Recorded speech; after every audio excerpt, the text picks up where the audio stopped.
Les live action sont toujours aussi pourris, le jeu vidéo est plus présent que jamais au cinéma, Jean Dujardin se fait tout petit et pour Kaamelott, la route est encore longue. Bonjour à tous, je suis Asao et vous regardez Checkpoint, l'émission qui chaque début de mois fait le point sur l'actualité pop culture.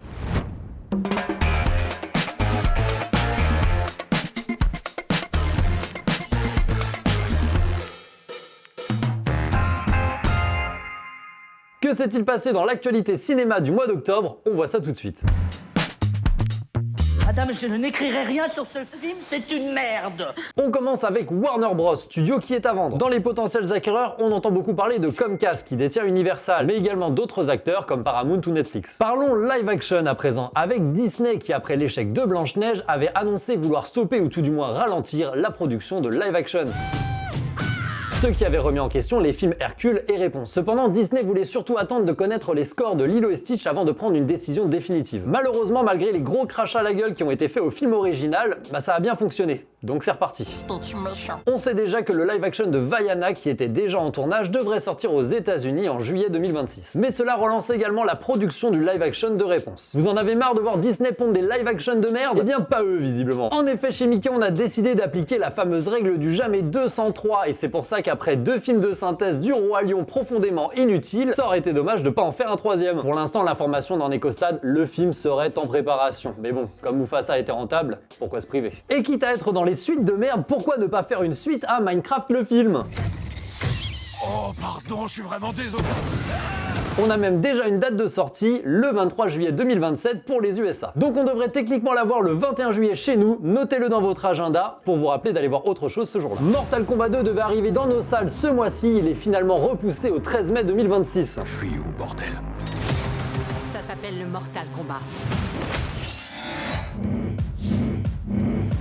C'est un tournoi d'arts martiaux. Ce film m'emmerde. Il m'emmerde parce que j'aime pas les live action, que ce soit des adaptations de manga ou de jeux vidéo. Je n'aime pas ça parce que 99% du temps, c'est de la merde. Mais c'est de la merde. C'est pas juste que je n'aime pas, c'est qu'en termes de respect de l'œuvre d'origine, c'est profondément raté. On prend des univers super et on refile ça à des réalisateurs beaucoup trop sur deux et qui pour la plupart du temps n'y connaissent rien. Et résultat, C'est de la merde. malgré tout, quand on a eu la bande-annonce du premier film Mortal Kombat, j'y ai cru. Et la déception n'en a été que plus violente. Des personnages se font massacrer et pas dans le sens Mortal Kombat du terme. Je pense notamment à ce pauvre reptile. On nous invente un personnage principal qui sert à rien. Mais si, c'est pour définir un héros principal. Fallait prendre Liu Kang. En plus, il l'est dans le film. Oui, mais fallait un humain qui connaît rien au Mortal Kombat pour que le public découvre cet univers à travers ses yeux. Johnny Cage. En plus, ça a l'air d'être le protagoniste du deuxième film. Tu es Johnny Cage? Le pire, c'est que pour introduire ce personnage original, ils nous ont massacré la complexité du conflit entre Scorpion et Sub-Zero. C'est moins accessible aux néophytes, mais je vous recommande 1000 fois plus de regarder les films d'animation Mortal Kombat Legends. Mais le pire dans tout ça, c'est que la bande-annonce du 2 arrive quand même à me faire espérer. Get over here! Mais j'ai pas envie d'espérer, putain, je vais encore être déçu. Même si j'adore le choix de Karl Urban pour incarner Johnny Cage, j'ai vraiment la flemme d'aller au cinéma pour qu'on chie sur mon âme de fan. Dans tous les cas, c'est pas pour tout de suite. Et franchement, j'aimerais que ce report ce soit pour transformer ce film en espèce de reboot. Mais un miracle comme Transformers Bumblebee, ça arrive pas tous les jours. À présent, on parle de l'adaptation cinématographique d'un jeu vidéo de combat qui sent l'échec à plein nez. Attends, je l'ai déjà dit ça. Ah non, autant pour moi. On parle de Street Fighter. On a très peu d'informations pour l'instant, si ce n'est le casting. Il y a des choix, je me dis pourquoi pas, et d'autres, je m'interroge. Noah Centineo pour Ken, David Dasmalkian pour Mr. Bison. Je suis un optimiste de base, j'aimerais y croire. Mais ça va être compliqué. Ça sort le 16 octobre 2026 aux États-Unis, donc normalement le 14 chez nous. Là tout de suite, j'ai pas hâte d'y être. S'il y a une saga de jeux vidéo à qui on a fait du sale dans les salles, c'est bien Resident Evil. Elle tient encore debout?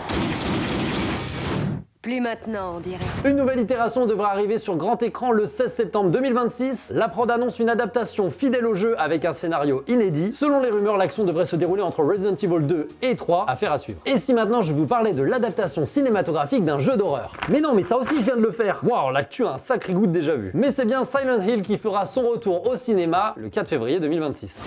Tu ne pourras pas échapper aux ténèbres. Il s'agit du troisième film sur la licence, il est réalisé par Christophe Gans, un habitué du genre qui avait déjà opéré sur le premier film de 2006. Selon les dires, Return to Silent Hill devrait adapter Silent Hill 2 tout en étant un reboot. Je n'ai pas joué à Silent Hill, je n'ai pas vu les films non plus, sur ce coup-là je vous balance les infos, je vous laisse vous débrouiller. Dans les adaptations improbables que je n'avais pas dans mon bingo de 2025, il y a Bandai Namco qui annonce l'arrivée d'un live-action Elden Ring. On sait déjà que R.R. Martin, l'auteur de Game of Thrones, qui avait participé à l'élaboration l'élaboration de l'univers du jeu Elden Ring participera également au projet. Et à la production, on retrouvera le studio A24 dont je vous avais déjà parlé le mois dernier, puisque c'est également eux qui s'occupent de l'adaptation live-action de Death Stranding. D'ailleurs, la dernière fois quand je vous en ai parlé, j'ai omis un détail. Il n'est pas tout seul, il y a également un film d'animation qui est prévu et qui se nomme Death Stranding Mosquito. On n'a pas de date de sortie et même très peu d'informations pour le moment, hormis les images que vous voyez à l'écran. De ce que l'on sait, Kojima supervise le film en tant que producteur. Hiroshi Miyamoto, un ancien de la Sonic Team, est à la mise en scène. Au scénario, on retrouve Aaron Guzikowski qui avait scénarisé entre autres Prisoners de Denis Villeneuve.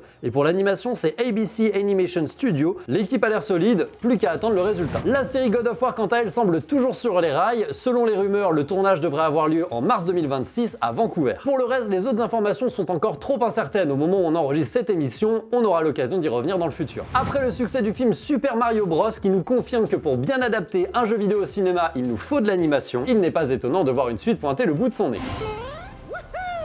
Et cette fois, c'est un jeu bien précis de la Wii qui va être mis en avant puisqu'il s'agit de Super Mario Galaxy.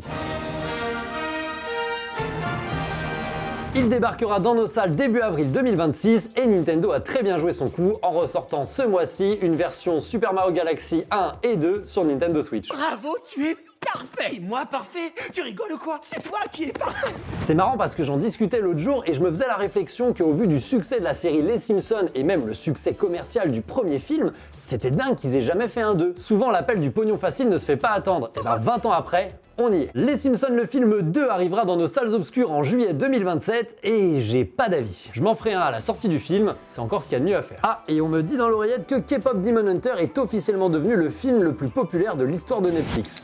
Qu'est-ce que je raconte? Moi j'ai même pas d'oreillette. Bon allez, on enchaîne. Attention, je vais dire un nom qui va donner des cheveux blancs à certains. Prison Break. Disney Plus a annoncé un reboot qui en fait est une suite parce que c'est dans le même univers, mais on ne reverra pas les anciens personnages, tout devrait être inédit. Emily Browning y incarnera une ancienne soldate devenue agent pénitentiaire prête à tout pour protéger l'être qu'elle aime. J'y crois? Pas du tout. Si les anciens personnages n'apparaissent pas, s'ils n'ont aucun impact sur l'histoire, alors ça veut dire qu'ils appellent cela Prison Break uniquement pour jouer sur la nostalgie. Ce qui voudrait dire qu'ils n'avaient pas assez confiance dans le projet pour lui donner un autre nom et en faire une série originale. Prison Break, malgré ses défauts, avait l'originalité de nous faire suivre un ingénieur. Il y avait tout le délire avec le plan sur le dos, c'était assez exotique. Là, on suit une ancienne soldate. Bravo, bienvenue dans le background de 90% des personnages de séries et films américains. Je salue la prise de risque. Bref, j'en vois les deux, mais je crois que je préfère la DA de la seconde adaptation de ça, mais le montage de la première. Quoi? De ça? De l'émission? Non, l'émission, tout est mieux dans cette nouvelle version. Moi, je te parle de ça. Ah, de ça! Oui, de ça. Ah, vas-y, c'est ça. Dans tous les cas, si vous avez aimé la seconde adaptation, vous avez peut-être vu que depuis le 27 octobre dernier, une série préquelle est disponible sur HBO Max. On tourne le 24, donc je l'ai pas encore vue, mais elle arrive pile poil pour Halloween. J'adore. Et pour terminer l'actu ciné, les fans de Game of Thrones seront ravis d'apprendre qu'une nouvelle série est prévue pour le 19 janvier 2026. A Night of the Seven Kingdoms est un spin-off qui se déroulera 90 ans avant les événements de Game of Thrones. Voilà pour l'actualité, mais qu'est-ce que j'ai vu en octobre? Et je commence avec Marche sous crève ou The Long Walk en VO. Adapté ici du livre de Stephen King par Francis Lawrence, le gars qui a fait entre autres Constantine, Hunger Games, Je suis une légende. Le fait qu'il ait fait Hunger Games est intéressant dans le sens où c'est encore un Battle Royale. En revanche ici, pas question de s'entretuer, il faut être le dernier à marcher. Il n'y aura qu'un seul gagnant.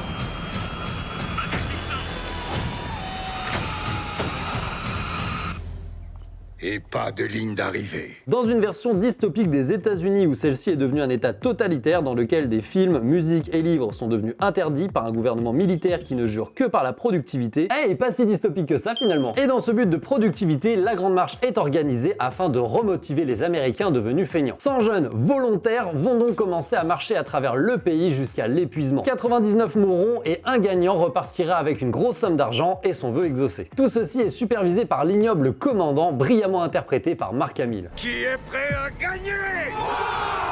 Il joue tellement bien que je l'ai pas reconnu tout de suite. Les autres acteurs ne sont pas en reste, mention spéciale pour David Johnson qui avait déjà été excellent dans Alien Romulus. Là où le film pêche un peu, c'est sur sa mise en scène. Les plans manquent de diversité, un peu d'exotisme et de créativité auraient pu sublimer un film déjà solide. Bien que la longue marche soit retransmise en direct dans tout le pays, on ne voit quasiment jamais les habitants devant leur télé. On ne voit pas leur réaction, on ne voit pas l'opinion du peuple et sur le papier, c'est bien. J'aime ce parti pris de nous montrer uniquement ce qui se passe pour les participants, de nous présenter ce pays vide et gris uniquement par leurs yeux. C'est une putain putain de bonne idée, gâchée par quelques flashbacks du protagoniste. Tous les autres racontent leur histoire de vive voix aux autres personnages comme aux spectateurs, et ça marche. Il y a une seule exception qui est faite pour le protagoniste, et je pense que si elle avait été racontée comme pour les autres, on aurait pu avoir une ambiance profondément inscrite dans le moment présent. Avec un flashback, tu me racontes quelque chose qui est déjà terminé. Tu m'extrais de l'attention permanente, tu me laisses respirer, et sans ça, le final aurait été encore plus impactant. Mais c'est quand même vachement bien. Et j'invite ceux qui ont lu le livre à le voir également, vous pourriez avoir des surprises. Vous aimez les chiens? Moi oui, mais j'ai pas pu voir Good Boy.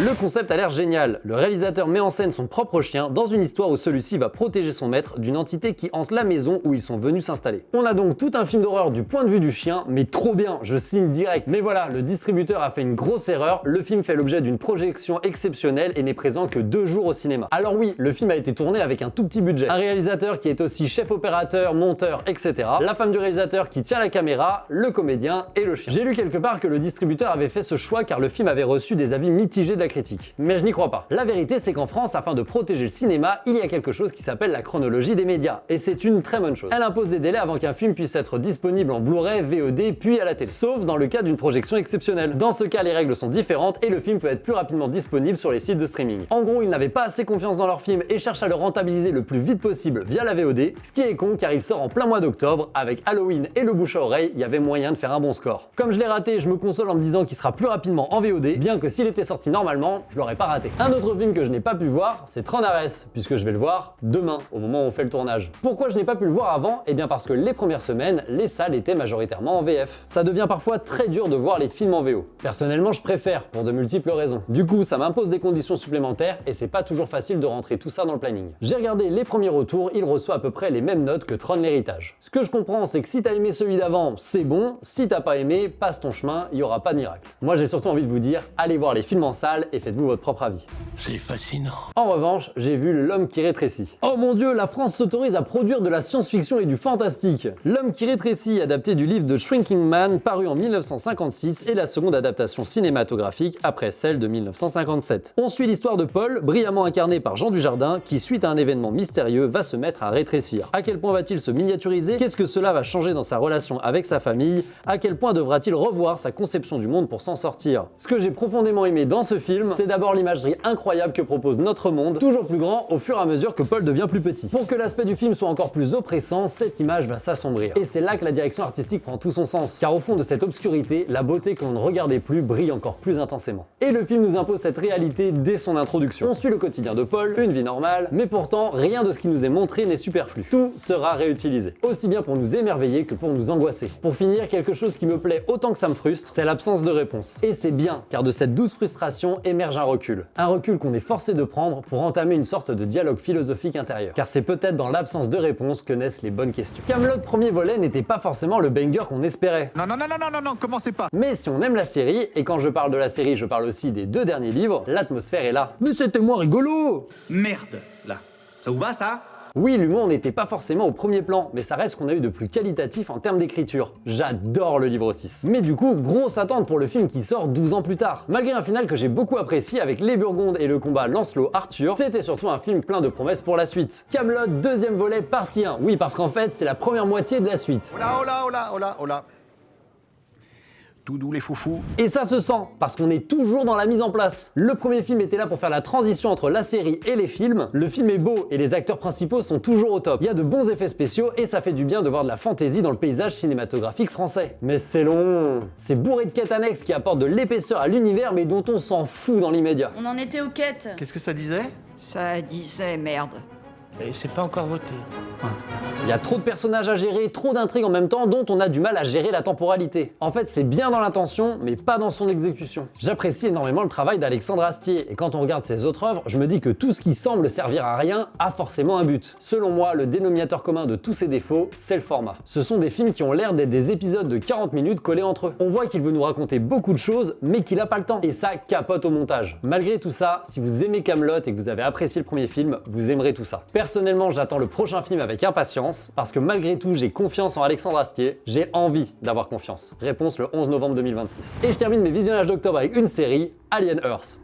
Tu vas devenir la première personne à échanger son corps humain contre un synthétique. Elle nous propose d'explorer une période entre Prometheus Covenant et Alien premier du nom. Et c'est foutrement intéressant. Le modèle série plutôt que film permet de développer plus de personnages, les rivalités entre méga-corporations ajoutent encore plus de géopolitique dans l'œuvre, et si comme moi vous êtes fan de créatures fictives, vous aurez le plaisir de découvrir bien plus que le traditionnel mais non moins légendaire Xénomorphe. Abordant des sujets hyper intéressants comme le droit sur la vie, la notion de bien et de mal au travers de la projection de notre propre moralité sur d'autres êtres vivants, ou encore la notion d'identité qui renvoie à des expériences de pensée philosophiques comme le bateau de Thésée. Comme vous l'aurez compris, j'ai passé un vrai bon moment devant cette série. Bien que la fin de la saison 1 soit de toute évidence conçue pour une suite, la saison 2 n'a malheureusement toujours pas été annoncée. Mais son créateur Noah Hawley a déclaré que lui et son équipe en avaient encore sous le coude pour une saison 2 et 3. À présent, voyons ce qu'il y a de sympa à voir en novembre. Pour rester dans les séries, nous aurons les premiers épisodes de la saison finale de Stranger Things le 27 novembre. Notez que les créateurs de la série voulaient un final au cinéma, mais Netflix a refusé jusqu'à il y a peu. Le grand final de la série sera donc diffusé sur grand écran le 31 décembre 2025, mais pour l'instant seulement aux États-Unis. On croise les doigts pour chez nous. Yoloi avec Orelsan vient de sortir au cinéma. J'ai eu l'occasion d'aller le voir en avant-première. Je sais qu'il y a beaucoup de gens qui ont déjà prévu d'aller le voir au cinéma, donc allez-y et moi je vous en parlerai dans la prochaine émission. On continue avec un biopic, celui de Mark Kerr, légende du MMA dans les années 90, surnommé de Smashing Machine, qui donne d'ailleurs son nom au film. À quoi pensez-vous au début d'un combat? C'est simple. Est-ce que je vais lui faire mal avant qu'il me fasse mal? J'avoue que l'ambiance de la bande-annonce m'a eu, je suis curieux de voir ça. La licence Predator est de retour avec Predator Badlands. Je crois que j'ai 3 épisodes de retard. Du coup, quand je regarde le trailer, je comprends pas grand-chose. Bon, je rattrape tout ça et je vais le voir au cinéma. Ah, là on a un film d'horreur bien crado. Grafton nous raconte l'histoire d'une étudiante atteinte d'une malformation qui souhaite poursuivre les recherches de son père et créer un sérum de beauté afin de devenir populaire. Critique sociétale, un max d'hémoglobine, ça peut être ma cam. Insaisissable ou Now You See Me en VO, que je trouve plus cohérent, est de retour pour un 3e opus. Montez, vous serez notre assistant. Ok, disparition dans 3, 2, 1...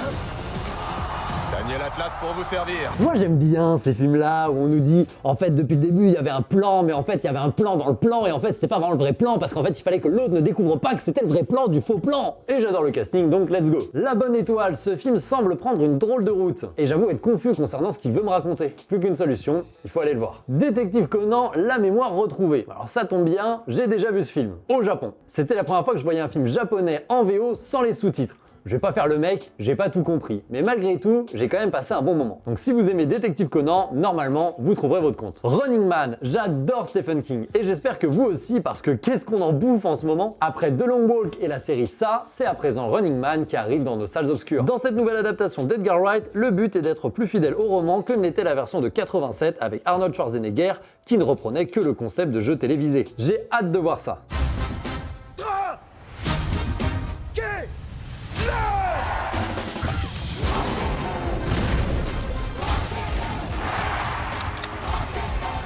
Wicked partie 2. Bon, indubitablement, il faut avoir aimé la partie 1 pour aller voir la partie 2. Personnellement, je suis pas spécialement comédie musicale, mais je me suis laissé emporter par le premier. L'univers, l'ADA, le casting, j'ai vraiment passé un bon moment et j'attends avec impatience cette partie 2. Et on termine cette sélection de novembre avec Zootopie 2. Je vais globalement vous dire la même chose qu'avant, j'ai aimé le premier, j'ai aucune raison de pas aller voir le 2. Vraie proposition ou prétexte de Disney pour se faire du pognon sur le dos des familles, on en reparlera en décembre. Et je ferme tristement cette partie cinéma avec le décès de Drew Struzan qui nous a quitté le 13 octobre dernier. Vous ne savez pas forcément qui il est, mais vous connaissez forcément son travail. Peintre et illustrateur, nous lui devons une bonne partie des affiches les plus cultes du cinéma. Retour vers le futur, Indiana Jones, The Goonies, Harry Potter, The Thing et bien sûr Star Wars. Je ne peux évidemment pas tout citer tant sa contribution est immense. Il est décédé à 78 ans de la maladie d'Alzheimer, mais son travail marquera à jamais l'histoire du cinéma. Monsieur Struzan, nous ne vous oublierons pas.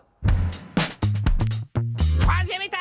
Des chaînes, des ordures, des instruments de torture. Du foot, beaucoup de foot, Pokémon ou Digimon, lequel choisir? Et pourquoi pas les deux? Un nouveau MOBA en 2025, 10 ans de retard ou coup de génie? On commence avec un peu d'actualité. Ça non plus, je l'avais pas mis dans mon bingo de 2025. eFootball, le jeu de foot de Konami, anciennement PES, a annoncé une collaboration avec Yu-Gi-Oh! Ce qui est facile puisque les deux licences appartiennent à Konami. Mais dans cette histoire, c'est le mélange de deux populations souvent très différentes que je trouve amusant. Reste à voir les retours que feront les deux communautés sur cette collaboration avant tout très commerciale. Pour ma part, je la trouve plutôt ridicule ridicule, mais je suis clairement pas le public visé. Sachez que cette collaboration est valable dans les deux sens, mais ça on aura l'occasion d'en reparler plus tard dans la partie TCG. Alerte! Information qui pue du cul! D'après le Financial Times, les nouveaux propriétaires d'Electronic Arts ont annoncé vouloir miser sur l'IA afin de réduire fortement les coûts pour rentabiliser au plus vite les 55 milliards que leur a coûté l'acquisition. EA a déjà pas mal fâché les joueurs ces dernières années, et si on rajoute de l'IA dans l'équation, on se dirige vers quelque chose de sombre. Il faudra être réactif pour éviter que ça donne à d'autres la mauvaise idée de faire pareil. Et on est mal barré parce que le jour où on tourne cette vidéo, on apprend que Krafton, qui est derrière PUBG ou Subnautica, a déjà annoncé vouloir être une entreprise centrée sur l'IA. C'est des déclarations qui demandent à être approfondies, parce qu'en fait, utiliser l'IA, ça veut un peu tout et rien dire. Parce que si on parle de l'IA d'un point de vue technique, afin d'améliorer une cadence d'image, ou même tout simplement la fluidité au travail des personnes qui bossent sur les jeux vidéo, alors dans ce cas-là, je suis pour. Mais si elle a pour but de remplacer l'âme d'un artiste, sa créativité dans la direction artistique, dans le seul but de faire des économies, là je suis contre. Autre information plus joyeuse, et pour ça, rien de mieux qu'un peu de nostalgie.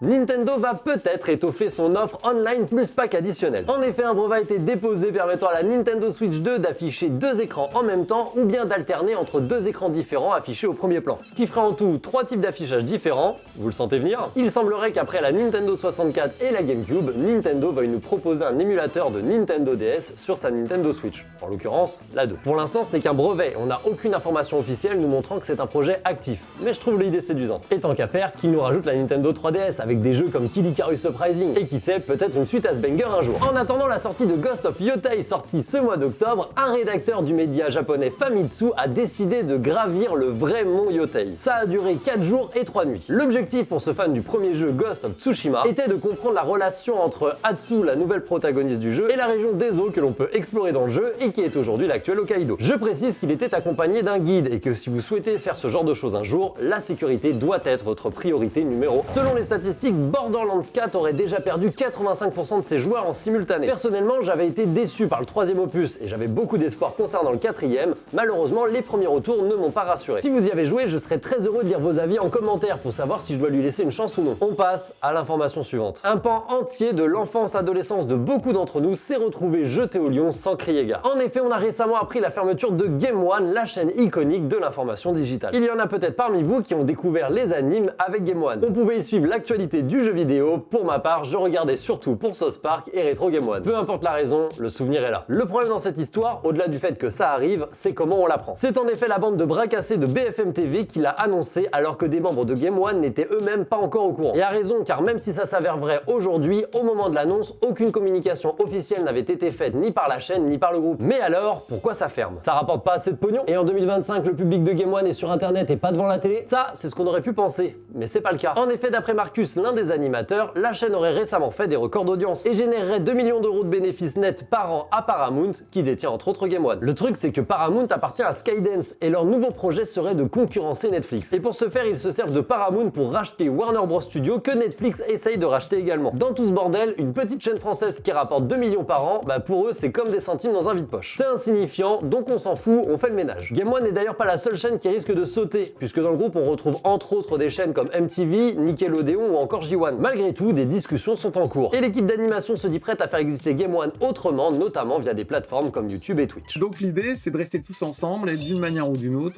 de continuer. On leur souhaite bon courage dans cette tempête, à ceux qui apparaissent à l'écran, mais aussi aux techniciens qui travaillent dans l'ombre. Et nous, on continue. Même les plus allergiques au RPG au tour par tour ne semblent pas pouvoir passer à côté du phénomène clair-obscur Expédition 33. Vous n'y avez peut-être pas joué, mais vous avez forcément vu des extraits, des lives, etc. Impossible également de passer à côté de la bande-son d'ores et déjà légendaire. Et qui vous en avait déjà parlé il y a plusieurs années durant un live en vous disant qu'il fallait surveiller ça de près? Et moi.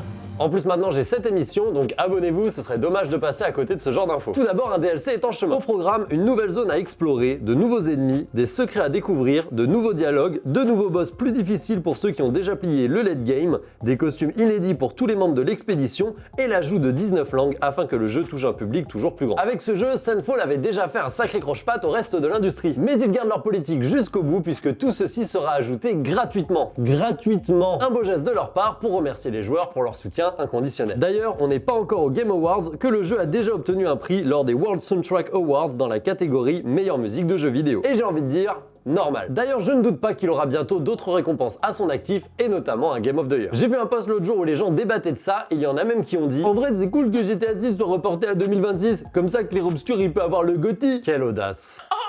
L'audace! Au-delà des goûts et préférences de chacun, il y a une objectivité à avoir quand on aborde ce genre de sujet. Alors oui, GTA 6 sera joli avec une grosse map certainement très détaillée. Mais en termes de profondeur de gameplay, d'OST, d'originalité dans le scénario et dans la direction artistique, aucun, je dis bien aucun GTA ne s'assoit à la table de Clair Obscur. Il ne mange même pas dans la même pièce. Il est important de distinguer ce qui est populaire ou un succès commercial de ce qui est un apport majeur dans l'histoire du jeu vidéo. Mais que GTA 6 me fasse mentir, ça voudrait dire qu'on aura entre les mains une pièce vraiment exceptionnelle. Mais je pense surtout qu'on va avoir quelque chose de très lisse, sans vraie prise de risque, pour que ça plaise à un maximum de personnes et que ça se vende bien. Et ça se vendra bien, j'ai aucun doute là-dessus. Autre chose à savoir, les Game Awards c'est une consécration certes, mais ce n'est pas une autorité absolue. On a déjà eu des résultats frauduleux par le passé, mais restons dans les informations positives. Sunfall Interactive annonce avoir déjà commencé à travailler sur leur prochain jeu. Ils disent ne pas vouloir être limités par l'histoire, le style artistique ou le gameplay. Ils ont également annoncé qu'Expedition 33 ne serait pas le seul jeu dans l'univers de Clair Obscur. Donc ce n'est pas pour tout de suite, mais j'ai déjà hâte. Une licence que j'ai longtemps cru être le seul à aimer a explosé ces dernières années avec des suites, des adaptations et même un JDR, c'est Avatar, le dernier maître de l'air. Et récemment, nous avons appris qu'un jeu de versus fighting était actuellement en développement et qu'il serait disponible à l'été 2026. Je dois vous avouer être très curieux de voir ça. Dans le rythme, je lui trouve un petit quelque chose de Mortal Kombat, mais ça on le confirmera manette en main. Et pour ce qui est des graphismes, c'est très fidèle, plutôt joli. Mais je ne sais pas pourquoi, il y a un truc qui me dérange, impossible de mettre le doigt dessus. Je suis curieux d'avoir votre avis dans les commentaires. Avis aux fans du Seigneur des Anneaux, un nouveau jeu à la 3e personne serait en développement. Il devrait, selon certaines sources, être dans l'esprit d'Hogwarts Legacy. Dit comme ça me fait penser à un jeu du style Shadow of Mordor. C'était sympa, donc pourquoi pas, affaire à suivre. Une licence qui est passée de niche à connue de tous grâce à son épisode nommé World, c'est Monster Hunter. Mais son spin-off, lui, reste encore un peu trop dans l'obscurité. Le 8 octobre 2016, Capcom décide qu'il veut lui aussi une part du gâteau Monster Taming et lance Monster Hunter Stories, dans lequel on découvre un nouveau genre de combattants, les Riders. Ces derniers détiennent un savoir ancestral qui leur permet d'élever des monstres depuis l'œuf, d'en faire de puissants alliés et de se battre avec eux. Le premier opus sorti sur 3DS en octobre 2016 au Japon et en septembre 2017 en Occident a eu un départ timide malgré un bon accueil critique. Il dispose également d'un sympathique animé nommé Monster Hunter Stories Raiden, reprenant à peu près l'histoire du jeu. Avec un gameplay inspiré du pierre-feuille-ciseau rappelant le sympathique Dinosaur King de la Nintendo DS, le jeu reste perfectible dans sa profondeur mais propose déjà un concept intéressant. Et surtout, il permet aux joueurs de collectionner et de se battre avec leurs monstres préférés de la licence. Il fera néanmoins un choix esthétique que les fans n'apprécieront pas trop. Les monstres de notre équipe appelés Monsties se retrouvent miniaturisés, enlevant de leur superbe à des créatures connues pour leur gigantisme. Mais en juillet 2021, Capcom récidive avec Monster Hunter Stories 2 Wings of Ruin sur PS4, Nintendo Switch et PC. De meilleurs graphismes, un gameplay nettement amélioré, une histoire toujours aussi plaisante et un bestiaire encore plus grand, ajoutant notamment les monstres de Cross Generation et World, histoire de séduire encore plus facilement les nouveaux fans de la licence. Mais ce ne sont pas les seules améliorations saluées par la communauté. En effet, on incarne à présent un personnage toujours personnalisable, mais plus âgé. Il est plus grand et nos monsties aussi. Bien que restant plus petits que leur version sauvage, les proportions sont moins chibi dans le Gara design, permettant de leur donner un peu plus de prestance. Et si je vous parle de tout ça, c'est pour annoncer une bonne nouvelle aux fans de ce spin-off. Vous n'êtes certainement pas sans savoir qu'un 3e opus est d'ores et déjà prévu pour le 13 mars 2026. Mais récemment, nous avons eu 2 nouvelles images qui nous montrent d'abord que notre personnage sera à nouveau plus âgé. On incarnera un jeune adulte, mais surtout nos monsties semblent évoluer dans la même direction. Car quand on compare ces images de gameplay, on se rend compte que nos monstres sont encore plus gros. Aussi gros que leur version sauvage, je ne suis pas encore sûr, mais il semblerait. Dans tous les cas, Capcom semble avoir écouté sa communauté, ça avance dans le bon sens et ça fait plaisir. Idem pour le scénario qui, bien que tout public, n'a jamais renié l'aspect sombre de son univers et semble cette fois vouloir nous emmener dans un conflit armé majeur. Une bonne raison pour rendre les monstres encore plus impressionnants en les représentant en armure. On aura certainement l'occasion de reparler de ce jeu, mais je vous ferai un sujet plus détaillé. Pour ça, rendez-vous dans le checkpoint de mars 2026, juste avant sa sortie. On passe à un des sujets qui m'intrigue le plus, Spellcaster Chronicles. 7 ans après Detroit Become Human, Quantic Dream revient avec un jeu de type MOBA en 3v3 à la 3e personne. Ce qui est sûr, c'est qu'on est loin des jeux narratifs auxquels le studio nous a habitués. De plus, un MOBA en 2025, est-ce qu'il serait pas trop tard? Et si la surprise était justement le secret? Déjà, on peut oublier les normes. Spellcaster Chronicles ne sera pas un MOBA générique. On est sur du 3v3 avec du deck building, de la gestion et invocation de sbires, et surtout des combats aériens. Une des informations que je préfère, c'est le 3v3, qui ne s'est jamais plaint de ses coéquipiers random. Avec une équipe de 3, beaucoup plus facile de rejoindre des potes et partir en game avec une équipe complète et ordonnée. Pour l'instant, on a encore peu d'informations, mais comptez sur moi pour vous tenir au courant de l'évolution. Le jeu n'a pour l'instant pas de date de sortie, mais les inscriptions sont ouvertes pour la bêta fermée.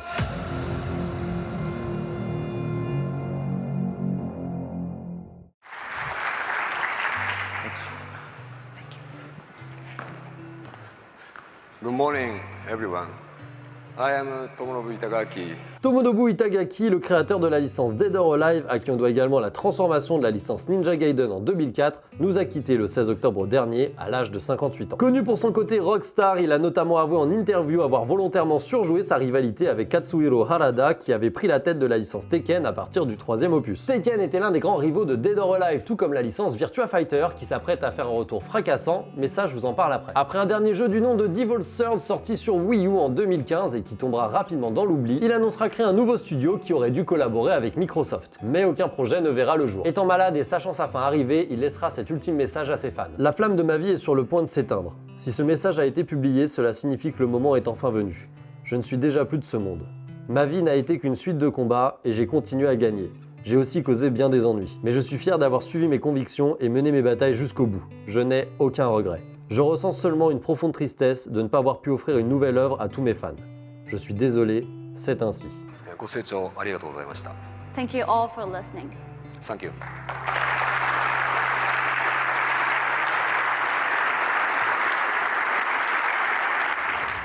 Comme je le disais juste avant, je vais à présent vous parler de Virtua Fighter, qui nous a annoncé cette année l'arrivée d'un nouvel opus. Et c'est pas dommage, puisque le dernier date de 2012, d'autant plus qu'il est la deuxième itération du 5e opus sorti en 2006. Et vous le voyez sur les images, la licence ne semble pas faire les choses à moitié, en nous proposant une mise en scène qui semble mettre l'accent sur les points forts du combat. Ça donne envie, mais il va falloir se montrer patient, puisqu'au vu du stade de développement du jeu, celui-ci ne devrait pas être disponible avant fin 2027, voire 2028. Ce qui devrait matcher avec la sortie de la nouvelle génération de consoles, soit la PlayStation 6 et la Xbox Magnus. On pourrait donc avoir deux versions du jeu, ce qui est fréquent lors du passage d'une génération à une autre, permettant à la version New Gen de proposer de meilleurs graphismes et de meilleures performances. À présent, parlons de jeux sur lesquels on a pu mettre la main le mois dernier. Si vous aimez le versus fighting, sachez que Tokyo, le jeu de Riot dans l'univers de League of Legends, est sorti de sa bêta fermée le 7 octobre et que depuis nous jouons sur l'accès anticipé, qui permet à tout le monde de pouvoir y jouer, mais surtout que tout ce que nous débloquons dans le jeu est à présent acquis de manière permanente. Niveau prise en main, Riot fait le choix pour son versus fighting en free-to-play d'oublier les manipulations à rallonge et éternel quart de cercle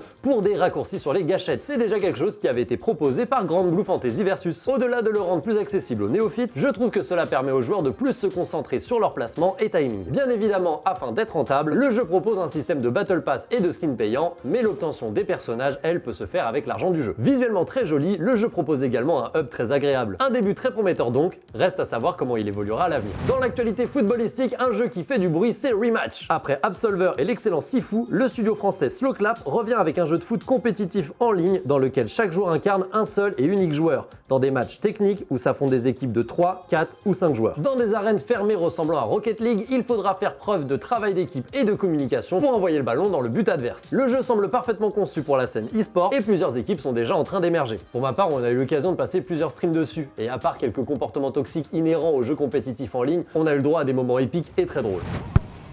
Allez, mais lui! Mais lui! Non! Let's go! Le libérateur! Je pourrais vous faire une émission entière sur Digimon Story Time Stranger. Mais il faut bien restreindre l'énorme fan que je suis. Le jeu est tout ce qu'on espérait, améliorant tout ce qui était déjà génial dans les opus précédents. Le scénario est sublime, on chiale. J'ai chialé. Et les cinématiques entièrement animées participent énormément à cette émotion. Niveau gameplay, la formule s'améliore encore en proposant des nouveautés bien pensées sans perdre son essence d'origine. Mention spéciale pour l'approfondissement du système de force et faiblesse, se rapprochant toujours plus de la licence Shin Megami Tensei, et pour la gestion des compétences, améliorant toujours la stratégie. Je le dis sans trembler, Digimon Story Time Stranger s'impose comme un roi et un incontournable du genre Monster Taming, allant même jusqu'à faire de l'ombre à Pokémon dans l'opinion du grand public. Pokémon, parlons-en. C'est la première fois de ma vie que je n'étais pas impatient de tester un nouveau jeu Pokémon. La raison, c'est le jeu précédent. Les deux jeux étant des RPG de type Monster Taming, j'avais bien plus envie de poursuivre mon aventure sur Digimon. Dans un premier temps, je pensais vraiment y jouer uniquement pour pouvoir vous en parler dans cette émission. Et je dois avouer m'être fortement trompé. Alors oui, objectivement, Time Stranger est un bien meilleur jeu que Zelda. Mais ce dernier réussit beaucoup de choses. Et quand je vois toute l'énergie que certaines personnes dépensent pour en dire du mal, il est de mon devoir de rétablir la vérité avec du recul et de l'objectivité. Je tiens d'ailleurs à rappeler qu'un arbre qui tombe fait plus de bruit qu'une forêt qui pousse. Ainsi, pendant que certains qui pour la plupart n'ont même pas joué au jeu s'égosillent à cracher leur haine sur les réseaux, la majorité profite tranquillement de son jeu. Car objectivement, le jeu est cool. Il remplit parfaitement son rôle de spin-off en proposant un cadre différent des jeux classiques, mais surtout un gameplay revisité. Ce gameplay de combat me faisait peur au début, tant on est habitué au tour par tour, mais il a su me prouver qu'il était fun et efficace, réalisant un rêve d'enfant, me sentir dresseur de Pokémon comme dans l'animé. avec des moyens d'esquiver et d'enchaîner les attaques. L'histoire est sympathique et le rythme alternant capture, mission secondaire et combat de rue une fois la nuit tombée est rafraîchissant. Même si la carte est assez petite, elle correspond bien à cet opus, offrant de chouettes surprises au détour d'une exploration des toits et des égouts, car en effet, ici c'est la verticalité qui prime. Tout n'est bien sûr pas parfait. Comme dans les gens d'Arceus, il y a très peu de Pokémon disponibles, un peu plus de 200. Ce qui a été le plus pointé du doigt, ce sont les graphismes. Je les trouve plutôt corrects pour un jeu qui sort en cross-gen, mais il est vrai qu'on aurait préféré avoir autre chose pour les bâtiments que de simples textures plates posées sur des modèles 3D. Une amélioration que l'on peut espérer voir arriver sur le prochain jeu de la licence qui devrait être uniquement sur Nintendo Switch 2. Une autre critique qui revient souvent, c'est le fait qu'il n'y ait qu'un seul choix de difficulté et qui ici n'est toujours pas très élevé. Quoique, dans certaines zones, avec le combat en temps réel, on peut parfois se faire surprendre. Mais au final, ce sont toujours les mêmes critiques qui sont faites à la licence, et ce depuis longtemps, j'ai l'impression. Ce qui m'amène à douter de l'opinion selon laquelle Pokémon était mieux avant. J'ai donc mené ma petite enquête, explorant les archives de certains médias en ligne. J'ai aussi ressorti de vieux magazines type Kidmania ou Kid Paddle Magazine que j'avais chez mes parents. Et ce que j'y ai trouvé est très intéressant et je dois l'avouer, plutôt drôle. Ça je m'en souviens, on se plaignait déjà de latence et de baisse de framerate sur tous les épisodes de la Nintendo 3DS. Noir et Blanc était considéré comme un jeu trop fermé, manquant de liberté. Les reproches sur les graphismes se plaignant que le jeu est en retard sur son temps datent de Diamant et Perle sur Nintendo DS. Quant aux critiques se plaignant que le jeu est devenu trop facile, remontent à Ruby et Saphir. En réalité, il semblerait que la licence ait toujours traîné les mêmes défauts. Cependant, la nostalgie fait que chacun idéalise les versions avec lesquelles il a grandi. Personnellement, je suis un gamin des années 90 et je me souviens de la difficulté de Peter dans Rouge et Bleu ou encore de Blanche et son écrémeux dans Or et Argent. Mais pas de celle de Cynthia dans Diamant et Perle. Je pense juste que j'étais déjà assez vieux pour comprendre et exploiter les mécanismes du jeu, le rendant plus simple à mes yeux. En résumé, oui, la licence peut encore progresser. Et oui, au vu des revenus qu'elle génère, elle doit faire mieux. Mais de toute évidence, Pokémon Legend Zelda plaît aux personnes qui y ont vraiment joué. Et quand on prend le temps de discuter avec la communauté, on se rend compte qu'on est nombreux à avoir été agréablement surpris. Donc le meilleur conseil que je puisse vous donner, c'est de ne pas écouter les autres, surtout quand ils parlent de bugs qu'ils ont eu uniquement parce qu'ils jouent sur version émulateur. Donc jouez-y et faites-vous votre propre avis. Pour finir, il y a également eu un énorme leak concernant la 10e génération de Pokémon, mais on le décortiquera dans un prochain épisode. Le dernier, c'est Jurassic World Evolution 3.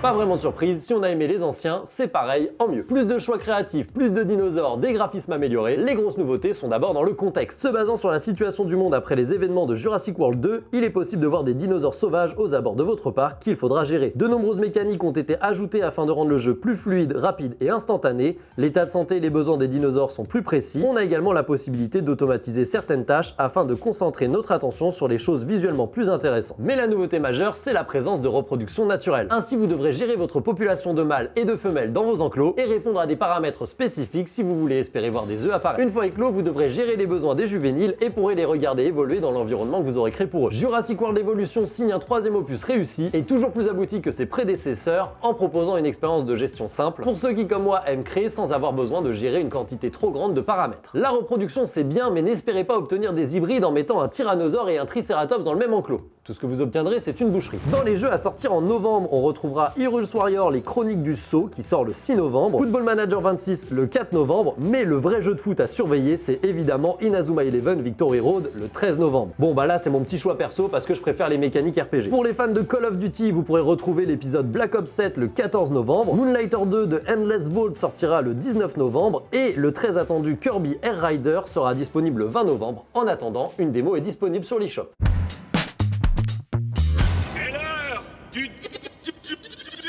Warhammer augmente encore ses prix, Catan sur Netflix, Yu-Gi-Oh fait copain-copain avec le football, et la France fait un très bon score au championnat du monde de Beyblade. Vous l'aurez compris, on passe à la partie jeux et TCG. Je vous parlais tout à l'heure du crossover entre eFootball et Yu-Gi-Oh, voilà ce qu'il en est pour le jeu de cartes. Il y aura des cartes remasterisées façon foot, des tokens de Neymar Junior. La légende dit que même s'il n'est pas ciblé par une attaque, il est quand même envoyé dans la défausse.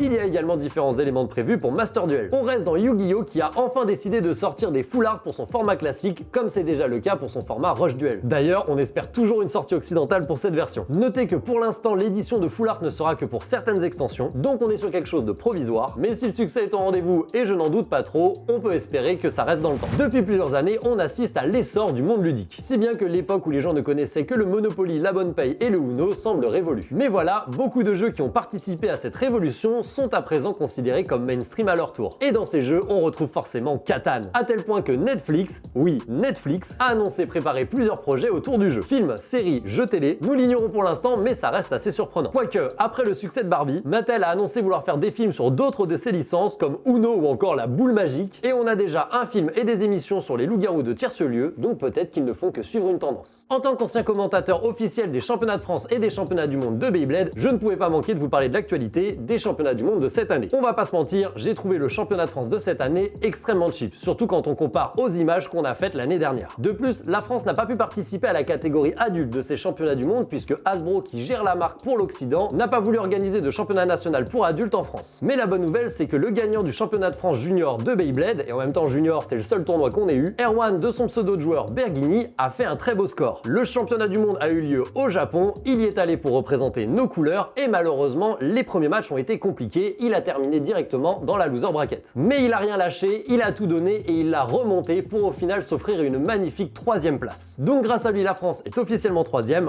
on l'applaudit très fort. Une des grosses sorties de ce mois-ci, c'est Riftbound, le jeu de cartes dans l'univers de League of Legends. Le jeu n'étant pas encore sorti, j'ai pas encore eu l'occasion d'y jouer, donc je vous en parlerai plus dans une prochaine émission. En revanche, mauvaise nouvelle pour les fans de Wargame, puisque Games Workshop a annoncé augmenter les prix de sa licence Warhammer. Cette information, j'ai vraiment l'impression de l'entendre tous les 3 mois, et en plus c'était déjà largement assez cher comme ça avant. Toujours dans les sorties TCG intéressantes de ce mois-ci, Gundam Card Game. Au programme, la sortie du starter numéro 5 et surtout de l'extension GD02 Dual Impact. L'information majeure qu'il faut retenir, c'est l'arrivée de la couleur violette dans le jeu qui intégrera de nouveaux mécanismes. Je vous en reparle parce que le jeu est quand même sorti assez récemment, c'est un des nouveaux jeux de cartes de l'année 2025, et puis personnellement je l'adore, alors je vais pas me priver. Du côté de Digimon Card Game, on a eu pas mal d'informations à la Comic Con de New York. Comme d'habitude, on va être gâté en sortie, de nouveaux starters, de nouvelles extensions et notamment une sur Digimon Beat Break. Concernant la version virtuelle de Digimon Card Game appelée Digimon Alysion, ils ont profité de cette Comic Con pour parler des retours qu'ils ont eu concernant la bêta et ont affirmé être dans la dernière ligne droite avant la sortie du jeu. J'espère qu'on n'a plus très longtemps à attendre. On enchaîne.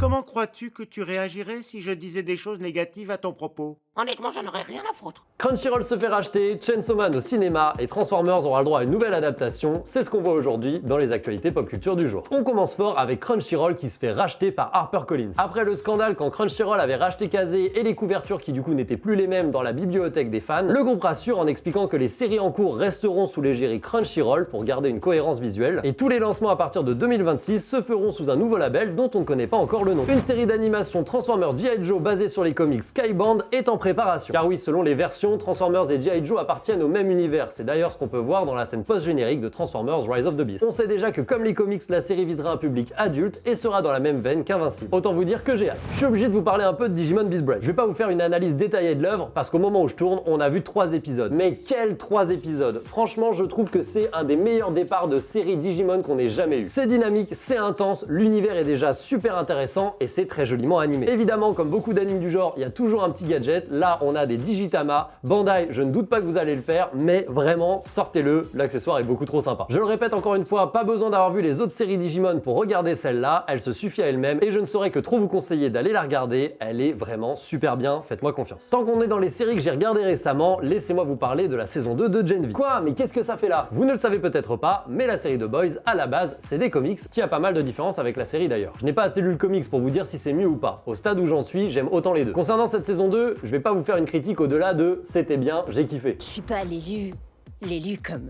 Harry Potter, Néo, ce comte Frodon. Ouais, ce comte Frodon. Pour la bonne et simple raison que si vous vous intéressez à la saison 2 du spin-off de la série The Boys, c'est que vous êtes resté depuis un bon moment et que ça vous plaît. Et si ça vous a plu jusqu'ici, cette saison va également vous plaire. Mais je tenais à vous en parler car il y a eu un événement majeur et malheureusement non fictif entre les deux saisons. C'est le décès de Chance Perdomo suite à un accident de moto. Il incarnait André, le fils de Polarity. Mais plutôt que de recaster quelqu'un pour le rôle, les showrunners ont décidé d'intégrer son décès au récit. Un peu comme Marvel avec le décès de Chadwick Boseman qui incarnait Black Panther. C'est bien fait, c'est touchant, l'hommage est présent dès le premier épisode. La mort de Chance et de son personnage André fusionne et lorsqu'elle est évoquée dans la série, on voit une émotion chez les personnages qui va au-delà de l'acting. La saison 2 a donc été totalement réécrite pour pouvoir faire sans le personnage d'André et je pense qu'ils ont simplement fait évoluer le personnage de Polarity afin qu'il reprenne ce qu'aurait dû faire le personnage d'André dans cette saison 2. Je tiens à saluer le respect pour le comédien et son personnage ainsi que la qualité scénaristique avec laquelle ça a été fait. Malheureusement le temps passe et nous perdons petit à petit les personnes qui ont bercé notre enfance. Je vais peut-être passer pour un dinosaure encore pour les plus jeunes d'entre vous, mais j'accepte. Elle a été la voix française de tellement de personnages que je ne pourrais pas tous les citer. Pour ma part, je me souviendrai surtout de Jean-Christophe et Petit Gourou de Winnie l'ourson, de Rookie si on reste chez Disney, ou encore Esteban des Mystérieuses Cités d'Or. Je parle bien sûr de Jackie Berger qui nous a quittés le 15 octobre dernier. Merci Jackie de nous avoir aidés à rêver.